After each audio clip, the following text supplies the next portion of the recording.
الله ربي والإسلام ديني. Assalamualaikum warahmatullahi wabarakatuh.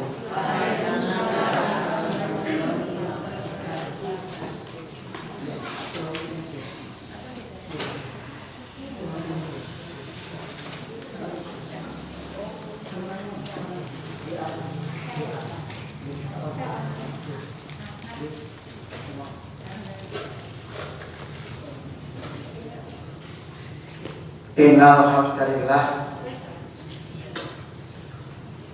alladzi syara'a al-Islam bil Qur'an wa sunnati Rasulillah.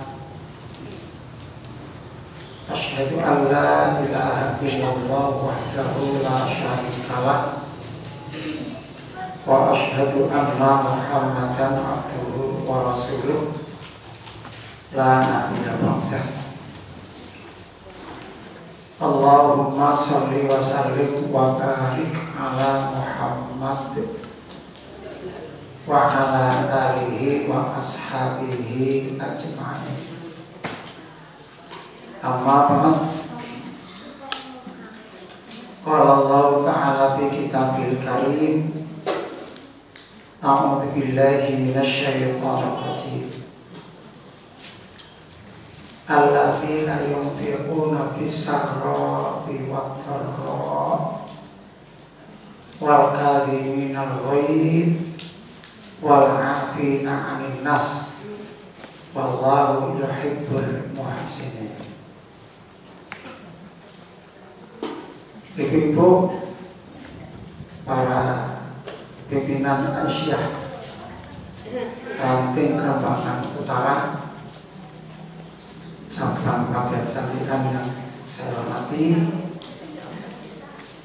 segenap jamaah pengajian Aisyah yang saya hormati, marilah kita bersyukur kepada Allah atas limpahan rahmat nikmat yang dikaruniakan kepada kita semua, sehingga hari ini kita sehat,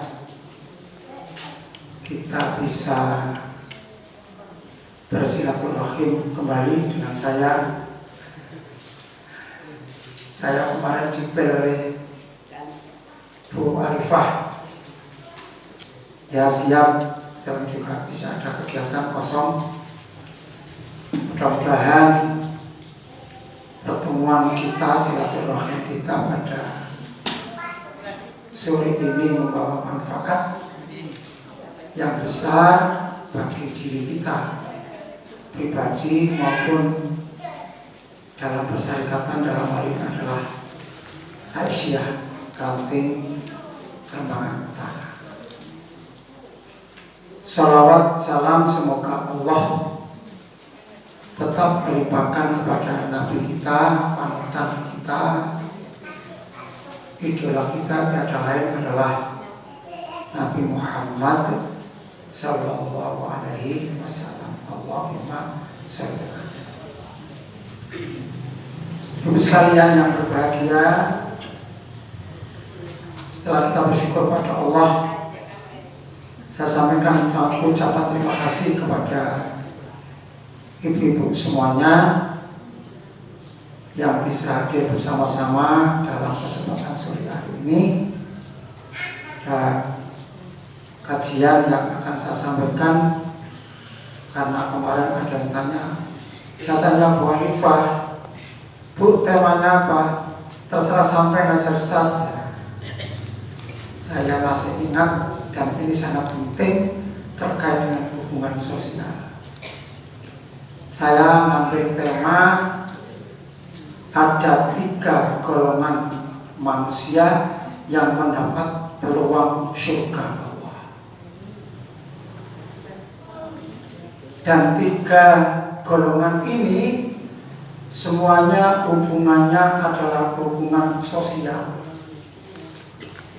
Semuanya hubungannya dengan antar sesama manusia. Kalau kita sholat, hubungannya dengan Allah. Kita puasa hubungannya dengan Allah, tapi juga hubungannya dengan manusia. Tapi yang akan saya sampaikan ini semata-mata murni hubungannya dengan antar sesama manusia. Bahasa kita adalah hubungan sosial. Mengapa demikian? Karena banyak riwayat, banyak cerita orang itu sholatnya luar biasa, puasanya hebat, Senin Kamis, dan bahkan puasa Nabi Daud 1 hari puasa, 1 hari tidak. Ya. Kemudian sholat malamnya luar biasa. Itu. Tetapi satu ketika ada riwayat di masa Rasulullah SAW, artinya riwayat itu sama Rasulullah SAW, nanti di yaumul kiamah orang-orang itu sudah pada luar biasa, sangat sangat yakin dengan ibadahnya yang luar biasa itu. Melihat pahala sholatnya luar biasa, karena tidak pernah telat. Puasanya juga demikian, sholat malamnya juga rutin. Tapi begitu nanti di yaumul kiamat ada sebuah riwayat bahwa ternyata ada umat Rasulullah, ada orang itu yang merasa rugi. Ibarat wong dodolan rugi, getun, dan bahkan bahasa kasarnya tekor. Kenapa tekor? Ternyata ketika dia masih hidup ibadahnya kepada Allah luar biasa, tapi hubungan antar sama manusia tidak biasa. Ada orang yang pernah disakiti hatinya, ada orang yang pernah dizalimi, ada orang yang pernah merasa sakit hati karena atas perbuatan dan ucapannya, dan orang-orang itu menghadap pada Allah, ya Allah, Afwan itu memang sholatnya luar biasa, tahajudnya rutin bertahun-tahun, tidak hanya 20 tahun, tidak hanya 40 hari atau 40 malam yang tidak ada putusnya, tapi bertahun-tahun. Tapi ingat ya Allah, saya pernah disakiti hati saya oleh Afwan. Maka saya minta balasannya. Apa jawabnya?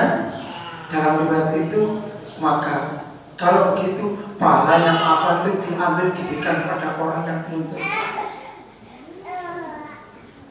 Pahala yang diambil diberikan pada orang yang nuntut. Orang yang pernah disakiti hatinya, orang yang pernah dizalimi, itu juga demikian, nuntut. Maka pahalanya akan pahala saya itu diberikan pada dia. Lama-kelamaan karena saking banyaknya, pahala saya habis. Karena pahala saya habis diberikan pada orang-orang yang nuntut itu, maka apa yang terjadi? Maka dosa orang itu yang nuntut kepada atas perbuatan saya ketika waktu di dunia, dosa orang itu dilimpahkan kepada saya. Maka dengan kata lain, bahasa dagangan, bahasa kebetulan, akhirnya dia tekor. Koyok-koyoknya ganjarannya luar biasa, pengajiannya setiap Selasa, setiap. Kita ini perlu berinfak, dan infak itu hubungannya antar sesama manusia. Kalau boleh dikatakan tidak ada hubungannya dengan Allah, tapi antar manusia. Tapi itu juga diperkuat oleh hadis Rasulullah SAW bahwa setiap orang muslim, orang mukmin itu tidak akan bisa masuk surga manakala dia perutnya kenyang, tapi melihat ada tetangganya lapar, dia tidak mau memberikan sesuatu. Dia tidur dengan nyenyak karena perutnya kenyang, sedangkan tetangganya itu tidak bisa tidur karena perutnya lapar. Dia tahu dan tidak mau memberikan sesuatu. Maka orang yang semacam itu dalam riwayat Rasulullah, riwayat Imam Muslim, itu adalah tidak bisa masuk surga. Luar biasa hubungan antara sesama manusia. Bahkan dalam satu riwayat itu sekalian, ada satu ketika orang perempuan, maaf ini pembetul, orang perempuan ini animasia, coro bangsa di zaman biyen, apa? Tuna susila, wes ahli zina, sampai ke sana. Tapi satu ketika dalam perjalanan di padang pasir itu, yang tengah pada saat itu apa namanya, musim kemarau, sehingga dia mungkin sudah pernah mendengar cerita, sehingga itu adalah haus. Ternyata ditemukan sebuah sumur, lalu dia ngambil air itu dengan ciduk yang dia bawa, yang dia miliki, dengan bejana yang dia miliki. Begitu diambil mau diminum, ternyata begitu ada anjing yang ngos-ngosan karena kehausan. Maka air itu tidak diminum, tapi diberikan kepada anjing itu. Coba. Begitu habis, dia mau minum lagi, dia mau ngambil air lagi. Ternyata kuasa Allah, dia ternyata terjerumus dan meninggal.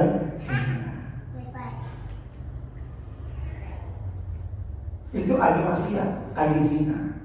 Kemudian ada sahabat yang tahu, bercerita kepada Rasulullah SAW, ya Rasulullah, ini ada seorang perempuan yang ahli zina, begini. Kemudian dia memberikan itu kepada anjing itu, jam Nabi masuk surga dia. Ngekai kucing, ngekai asu, binatang yang najis menurut Islam. Kita tidak boleh memelihara kecuali kalau untuk jaga gudang dan jaga kebun. Itu kan gitu. Tapi itu luar biasa. Ternyata orang itu meskipun ahli zina, ternyata dikatakan oleh Rasulullah orang ini bisa masuk surga. Karena apa? Karena memberikan sesuatu kepada yang lain. Baik yang lain itu manusia atau hewan tadi. Ini ibu-ibu para jamaah rahimakumullah. Di sisi lain, kisah tentang kaitannya dengan masalah infak. Kalau saat kita punya harta, kita punya uang, kita berinfak, itu luar biasa. Tetapi ketika kita tidak punya uang, apakah kita berinfak, bersedekah itu harus berhenti? Ternyata ayat Al-Quran tidak. Alladzina yunfiquna fis-sarra wad-dharra, dalam keadaan lapang maupun dalam keadaan sempit, duit maupun tidak punya duit, itu kita jangan berhenti berinfak, berhenti bersedekah. Maknanya, kalau kita punya uang banyak, ya infak sedekah sing rada akeh lah. Uangnya miliaran, infaknya mek 1000, itu jenenge gak imbang. Kalau punya uang 10.000, diinfakkan 1.000 imbang, lumayan. Nek uangnya jutaan, infaknya mek 1.000 rupiah, itu jenenge gak imbang. Kalau gak jadi plus, tidak berarti tidak berinfak. Masih kita diberikan oleh Allah kekuasaan untuk bisa berinfak. Dengan apa? Dengan apa yang telah kita miliki. Dalam riwayat yang lain Rasulullah SAW menyampaikan bahwa diri dalam tubuh manusia itu, dalam jasad manusia itu ada yang namanya sendi. Persendian itu ada 7 persendian, dan itu masing-masing punya kewajiban untuk berinfak. setiap harinya. Maksudnya apa? Kita bisa berinfak dengan mata kita, kita bisa berinfak dengan tangan kita, kita bisa berinfak dengan ilmu kita, kita bisa berinfak dengan tenaga kita bisa berinfak dengan melakukan sesuatu yang berguna untuk sesama manusia. Sampai-sampai dalam hal itu dinyatakan bahwa orang yang melihat ada orang tua mau naik kendaraan, dia tidak mampu naik kendaraan, lalu dia tolong untuk menaikkan kendaraan. Menurut saya, ibu-ibu yang sudah sepuh dan sebagainya melihat yang muda-muda melihat ada orang itu naik becak, gak iso pak becakin, mergo dukun, itu dibantu, itu termasuk infak, itu termasuk sedekah. Ada orang yang membawa barangnya untuk dinaikkan ke kendaraannya, tidak mampu mengangkatnya, lalu kita angkatkan, itu sedekah. Ini zaman saya sekolah dulu masih berjalan. Kita orang Pak Guru teko gawa tas mungkin mau Pak Guru tiga. Saya gawa.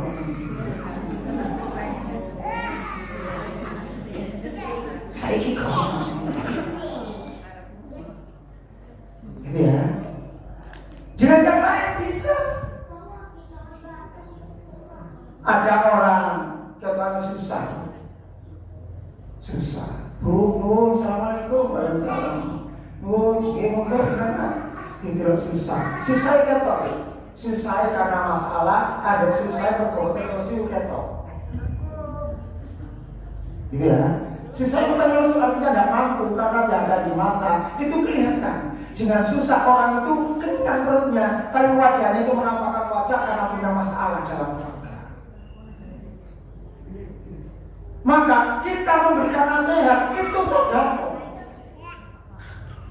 Kalau kita membantu orang yang susah, baik susahnya karena harta, kemudian kita bisa membantu dengan harta kita. Kita bisa meringankan beban orang yang susahnya karena permasalahan, kemudian kita bisa memberikan nasihat, itu sedekah. Makanya di sini dikatakan wa amilus sholihat. Salah satu diantaranya beramal soleh itu adalah berbuat baik yang tepat guna, tidak sekedar berbuat baik. Sebab baik itu belum tentu tepat guna. Nek ana wong butuh bantuan nasihat, sampeyan kasih makan itu ya api, tapi kono gunane, dia itu butuh nasihat. Tapi sebaliknya, ada orang itu butuh makan, tapi sampai nasihat, sampai ceramah terus, itu ya api, tapi kalau kayaknya bagi dia saat itu butuh makan, gak butuh ceramah. Ini sedekah. Ini sedekah. Ini bisa lihat para jamaah rahimahullah. Oleh karena itu ada peribahasa. Orang yang ngoman itu konco yake. Nek wong iku menghitung iku gak ada konco. Sehingga peribahasanya mangkok iku luwih kuat tinimbang tempo. Apa maksud maknanya? Sehingga wong Jawa gak ngerti. Ya, mangkok iku luwih kuat tinimbang tempo. Mangkok iku padahal kalau padahal kudu, padahal mangan. Itu mangkok. Artinya apa? Orang itu suka wewe. Wewe itu cara desa biar ngomong Kristen style besi. Ya, wewe itu suka nguwai wong. Makanya suka nguwai wong itu wewe. Ono kiti nguwai tanggane, iki nguwai tanggane. Itu namanya suka wewe. Itu mangkok. Ibaratnya mangkok. Orang itu, ibu sekalian jamaah rahimahullah, kalau orang itu suka wewe, orang itu suka bersedekah, orang itu roman di kampung, ibaratnya meskipun rumahnya gorok pagar itu, toh ibu merah joko. Sore-sore mau arek main bakal cedak. Sing duwe pas mulai pas umum kena kocok cedal tombay enak kalau kocok berbarang kono mau kocok pecahkan tak anu kan Artinya apa? Tonggongan jogo. Meskipun mau gono pager ini, mergo apa? Wong iku mau suka wewe, wong iku mau suka tapi nek wong iku pelit, luwih kuat tinimbang tembok. Wong iku pelit, temboke kuat, pagere tembok kuat kokoh. Tapi wong iku pelit, satu ketika metu. Orang dirapok uang, kemalingan cerita. Aku tak di malam itu ada rampok, ada maling dan macam-macam. Cerita kau itu, bukan bagi. Ya enggak ini? Itu kenyataan dalam hidup. Itu nyata dalam hidup. Nah, kembali sekalian, orang yang namanya suka bersedekah itu dijanjikan oleh Allah masuk surga. Dijanjikan oleh Allah masuk surga. Karena bersedekah tadi. Gitu. Nah, saat ini katakanlah begitu, kalau kita melihat orang yang hidup di kota Surabaya, adalah orang sing gak iso mangan dasiku, ya ono bae, tapi kabarnya akeh. Artinya gak pati kelihatan, ya. Wong miskin saiki lho, Bu. Miskin saiki lho. Itu omahe wis sepeda motor telu. Itu wong miskin. Saiki zaman saya kecil miskin lho, miskin tenanan. Saya ini masih menangi zamannya sisa-sisa penjajahan. Saya itu masih menangi makan sego tiwul, makan sego kebinan itu gaplek dan itu masih menangi makan sego pelok itu didang didang sampai perong dino metane di karo dino metane pahit. Itu kalau zaman dulu miskin mau saiki lho, masih gak diomel lho, TV ini lho. Miskin mau saiki. Karena itu bagaimana untuk mengetahui orang yang butuh yang tidak, ya tentunya ada perbandingan. Intinya jangan sampai kita ini mengabaikan kepentingan orang lain.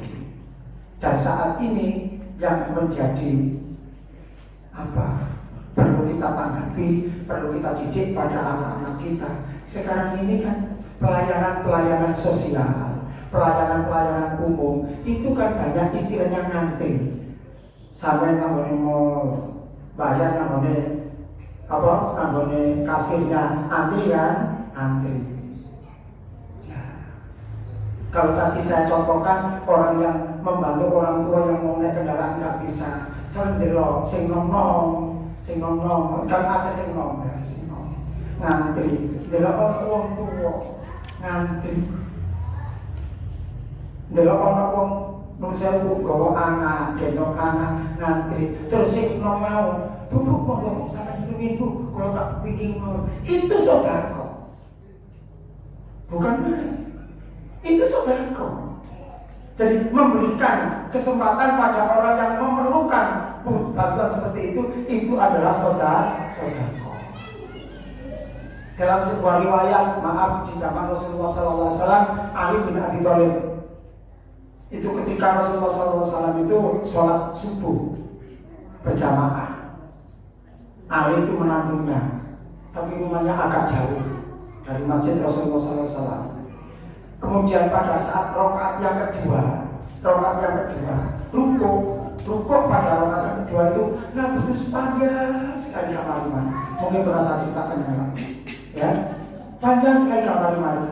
Kemudian setelah panjang, kemudian Rasulullah begitu selesai, kemudian iktidal dan sujud tasyahud akhir dan sehingga salam. Begitu selesai salam, Abu Bakar bertanya, "Ya Rasulullah, rukuknya tadi kok panjang sekali, kenapa?" Saya baca tasbih itu hampir 70 kali. Kata Umar, "Saya hampir 100 kali ya Rasulullah." Iya, karena Ali itu mau sholat berjamaah dengan kita, tapi rumahnya jauh dan di tengah-tengah perjalanan itu ada orang Yahudi yang membutuhkan bantuan dia, lalu dia masih membantu orang itu baru melanjutkan perjalanan untuk sholat berjamaah. Coba, itu luar biasa. Artinya apa? Jadi kalau kita mampu untuk berinfak bersedekah dengan uang, ya kita infak sedekah dengan uang.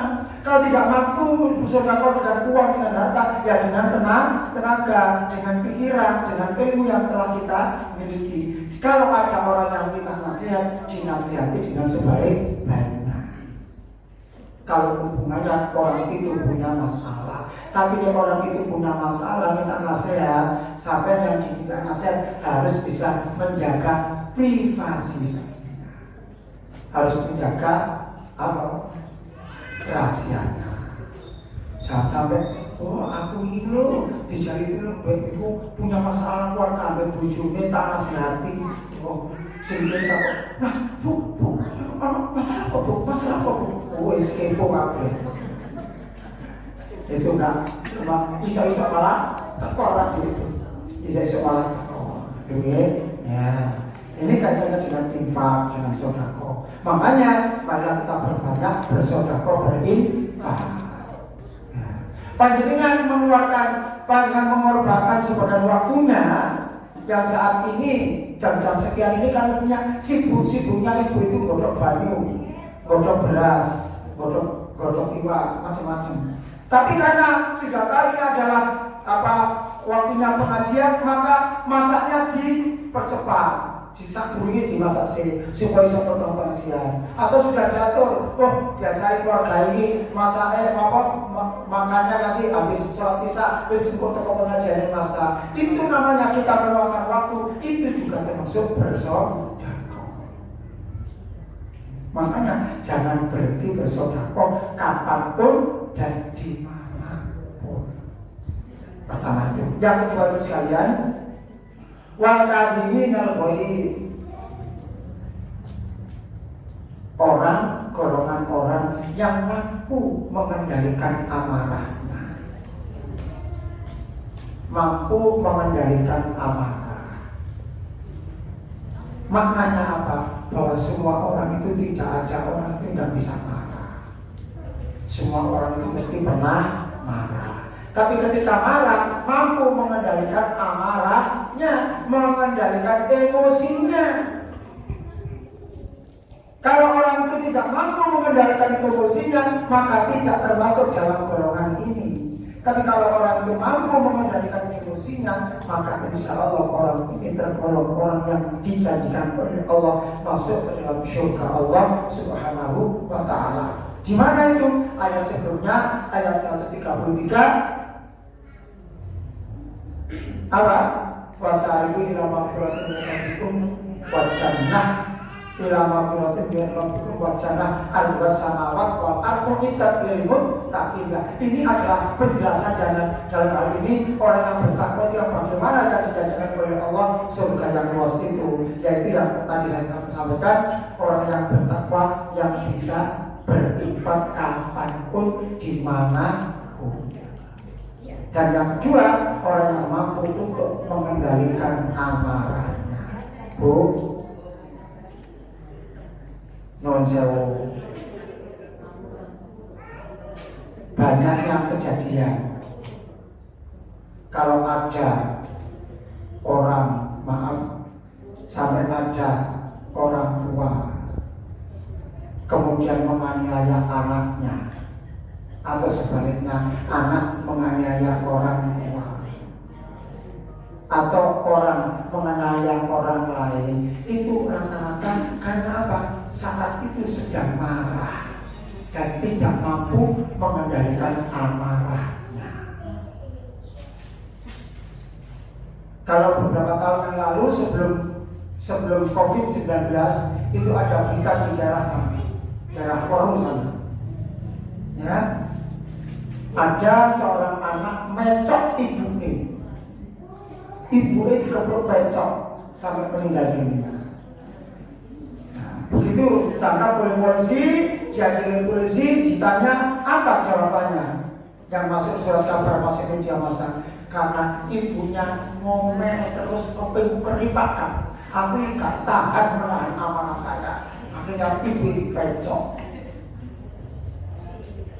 Sebaliknya juga ada orang tua yang menganiaya anak. Kenapa? Karena tidak mampu mengendalikan amarahnya.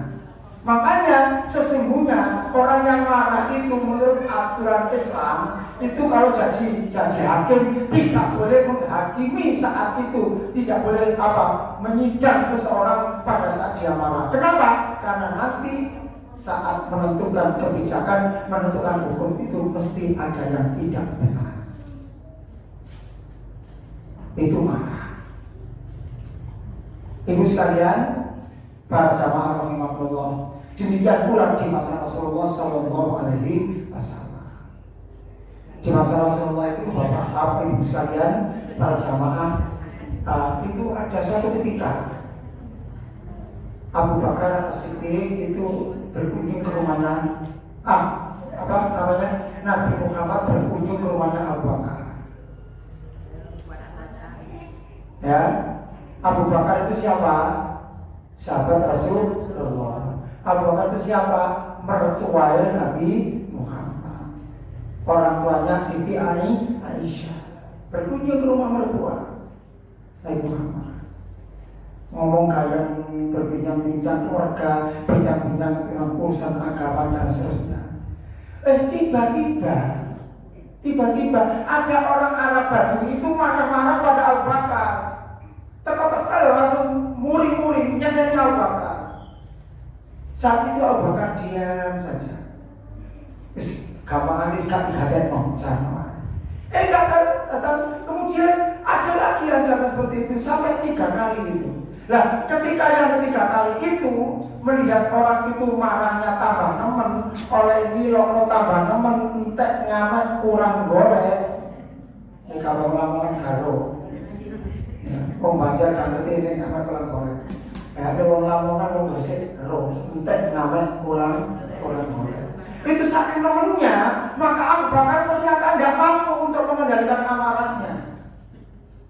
Akhirnya Abu Bakar langsung balas marah kepada dia tadi. Begitu Abu Bakar membalas marah kepada orang yang memarahi dia tadi, seketika itu Nabi Muhammad SAW berdiri langsung pulang keluar rumah tanpa pamit, tanpa salam. Coba. Ini kilo-kilo sampai dia mantu dipulih gak pamit sampai kilo-kilo. Luar biasa. Mangkel kan? Tapi Abu Bakar gak mangkel. Cuma langsung menjawab, ya Rasulullah, ada apa? Kok dengan kamu langsung keluar tanpa pamit, tanpa salam? Biasanya gak begitu. Balik Nabi. Ketika Nabi masih katakanlah di teras, langsung Nabi balik. Iya, Pak Abu Bakar. Karena sampai pertama tadi begini masih bisa mengendalikan diri, yang kedua bisa, tapi begitu yang ketiga sampai nampaknya tidak bisa mengendalikan. Dan itu berarti sampai dikuasai oleh setan. Dan Allah tidak suka seperti itu.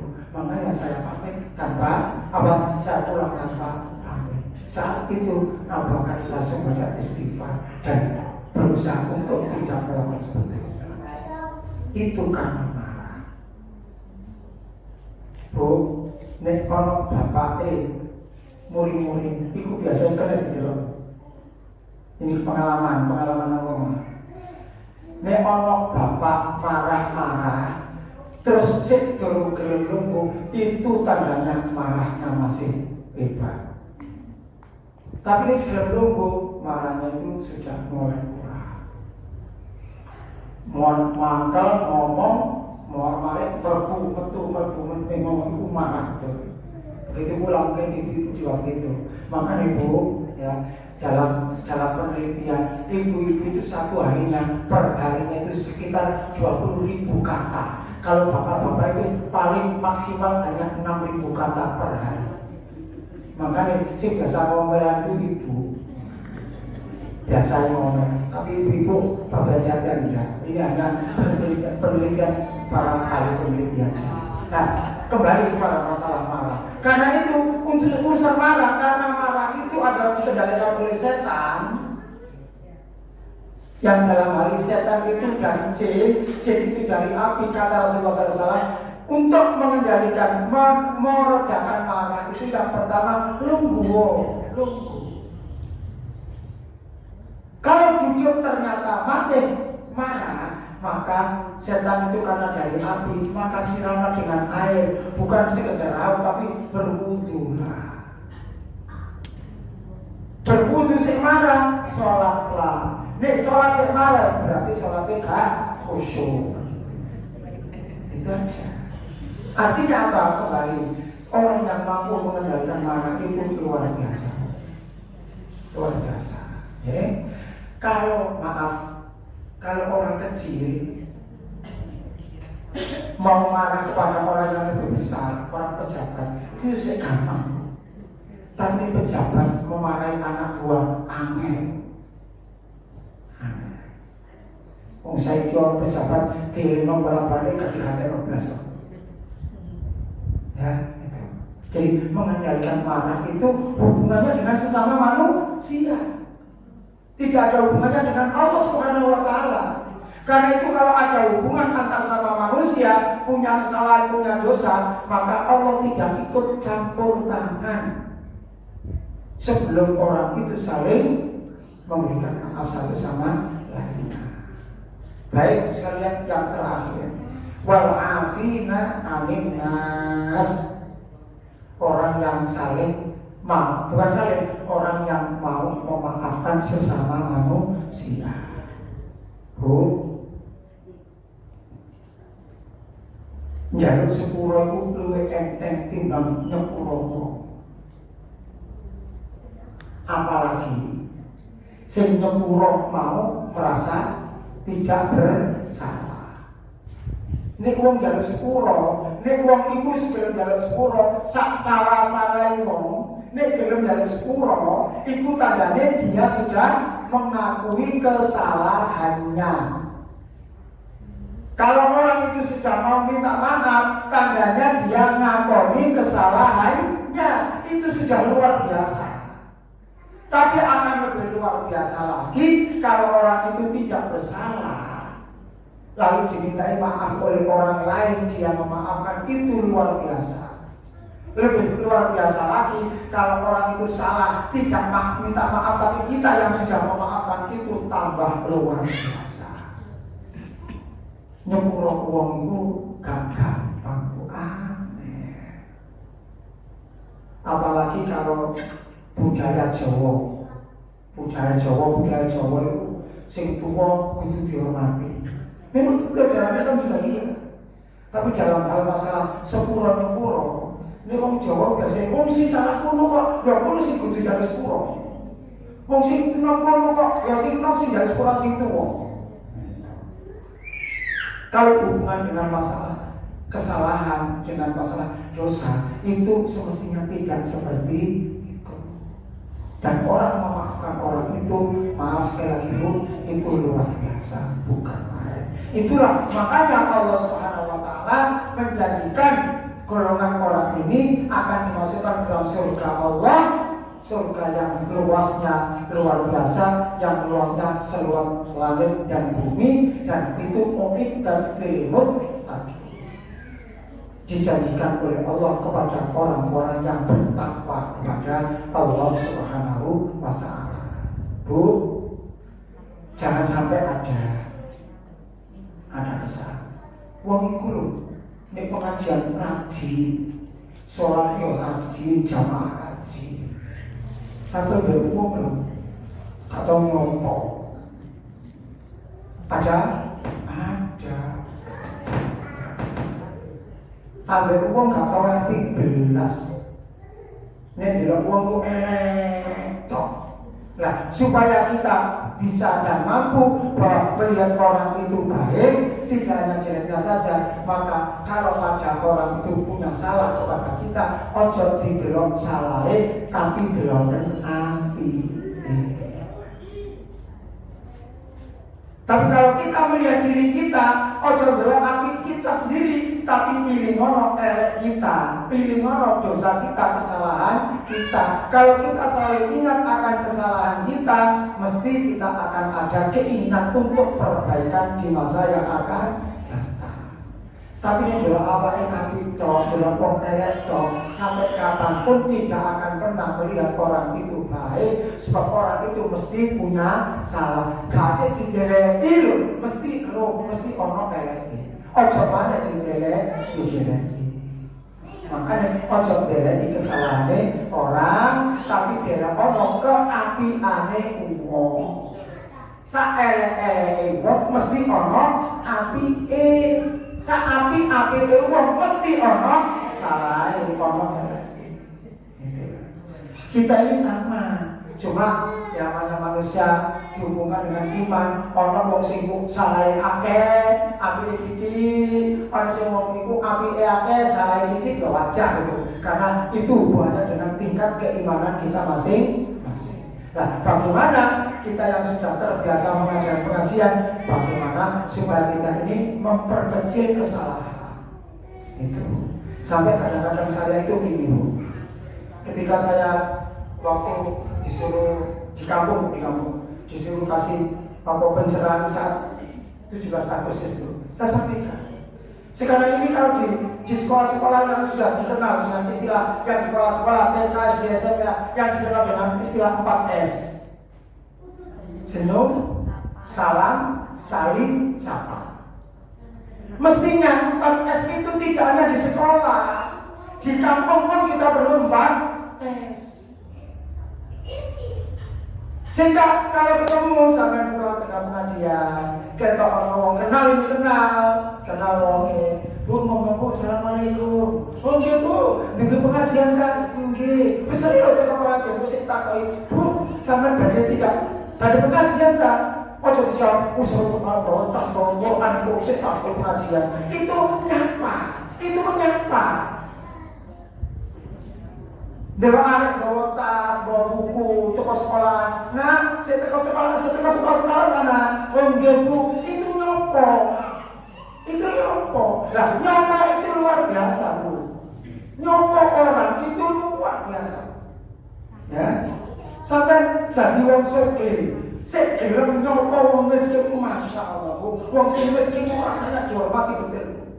Sampai pejabat, ono nomore kampung lewat kampung Weboma, ono tukang beca, nyopo, Pak nunggu Pak, masya Allah Bu. Rasanya itu luar biasa. Gembiranya disopotkan itu luar biasa. Oh jamannya dicari duit.